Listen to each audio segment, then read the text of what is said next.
Buongiorno. Come stai? Hi, I'm well, thanks. Thanks. Che cosa ha significato per te, per voi, vincere il Compasso d'Oro?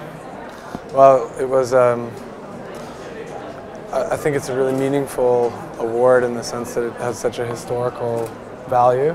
And I'm very familiar with the Compasso d'Oro and knew about so many projects of the past that had won, and so many of my kind of designers whose work I really admire had won, and I thought it was really interesting to all of a sudden receive this same award that it always seemed like something very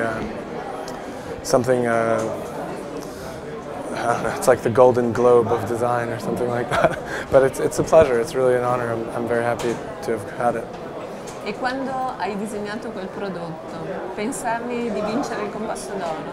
No, not at all. I mean, I wasn't thinking about, when I was designing that project, Smith, it was my first product, and I worked on it every day for 1 year when I was starting my office, and I was working on it in my mother's garage. It was my first office, and it was a cold winter, and I was really just thinking and focusing on making this thing, and I poured everything I had into it, and it was my first product in general, and also with the beginning of my collaboration with Danese. So I think I was just so excited to be working on it that I wasn't thinking about really anything that would come after its release. I was just kind of tunnel vision thinking about getting it done. I really I have a great respect for the industry in Italy. It's a good example. I remember when I was working on Smith from my office in Boston. I made a prototype at a factory in Boston that's mostly doing contract work for the military.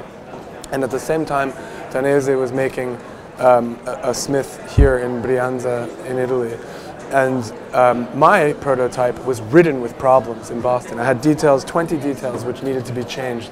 And when I came to Milan, I was expecting to find similar problems with the one made in Italy, and it was perfect. There wasn't anything wrong. It was just they got all the details right, and I think there's this kind of craftsmanship and attention to detail that even the people in the factory have a kind of sensibility. No, you see it from everything, from the way that the smallest restaurant arranges their tablecloths and flowers and what they put on the wall. There's a kind of casual sophistication in Italy that you don't find really in other places.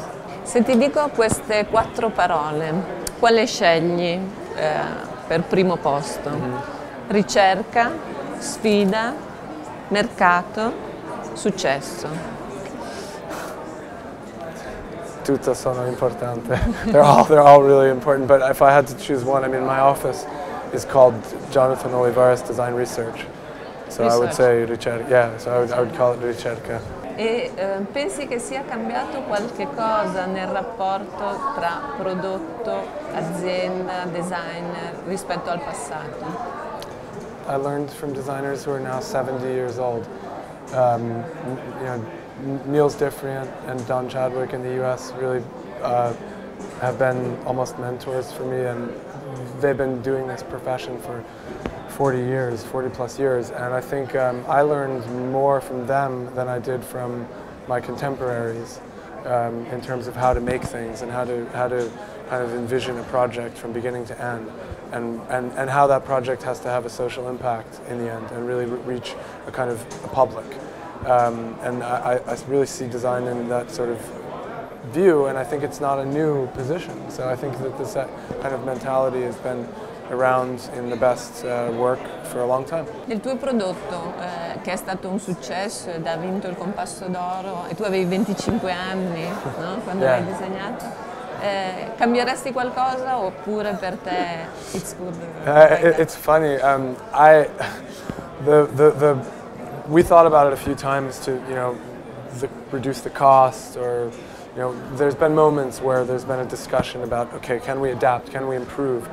And when I go back to that product, I always joke in my office that my team and I, we can't compete with the guy who designed this, because he was crazy. He worked on it every day for 1 year in a cold garage in Boston, and we're not going to do it better than he did it then. So, and that was like, I was really obsessed with this project when I started it. So I don't know. You could there's always an improvement. I think a project think it was like maybe Magistretti said, or no, Castiglione said that a project is never really finished. You just have to decide when to stop.